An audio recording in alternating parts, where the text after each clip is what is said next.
years ago, we first started playing like bigger shows and stuff like that.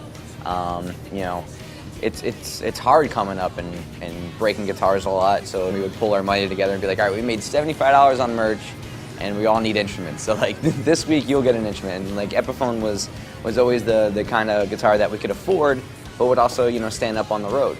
And so years after playing and stuff like that, we were approached by a wonderful woman, Cara, from Epiphone, and she was like, I'd like to help you guys out. I know you guys need some guitars and stuff. And I was playing their Les Paul Elitist series, and they're great guitars, but they were super heavy.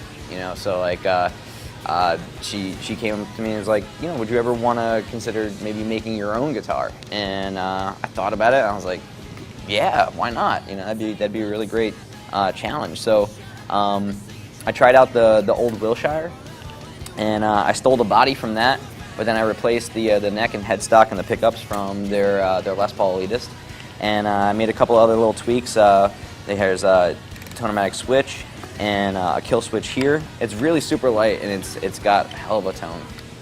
Basically, it's my own little hybrid, and we call it the Phantomatic. Currently, for my main tone, it is an orange Thunderbird 200 watt, which I overdrive with a blues driver, just a Boss blues driver.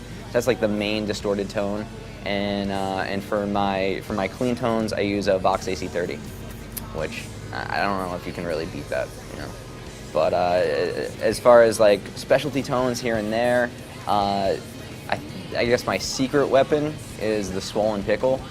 That pedal just slays. It's crazy what that pedal can do. And I stay true to the old Boss TU2 tuners. I don't like anything else. It depends, from song to song, it varies. Sometimes, you'll come up with a song idea and you already have everything kind of planned out, like how you want to hear it.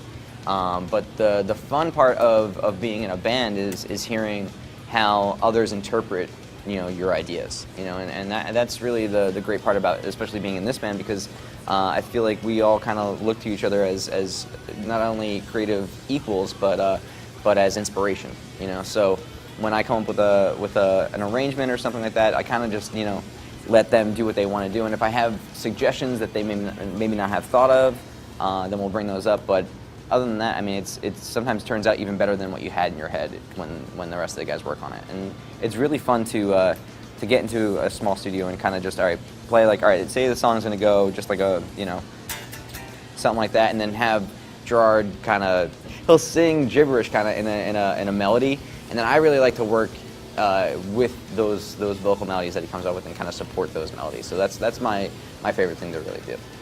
I never liked when a band has been around for, say, like 10, 15 years, and you say you took selections of their career and you couldn't place it. That to me isn't my favorite kind of a band. I like to know, like, all right, this was from the beginning, this was from the middle, like this is the progression, basically. Like the band needs to change a little bit.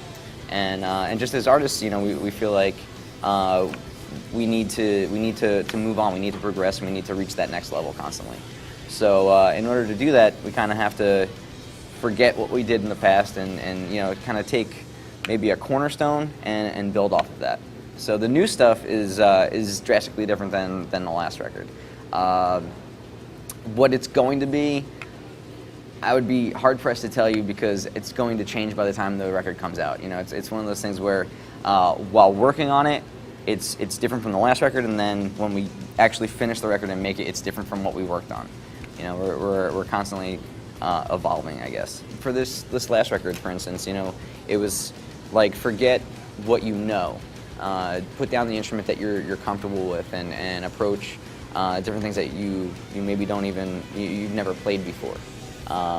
What would it be like if you weren't a guitar player, if you were stuck with this keyboard that you didn't have the manual for, kind of thing, or even pick your guitar back up, but approach it as if it were a percussive instrument.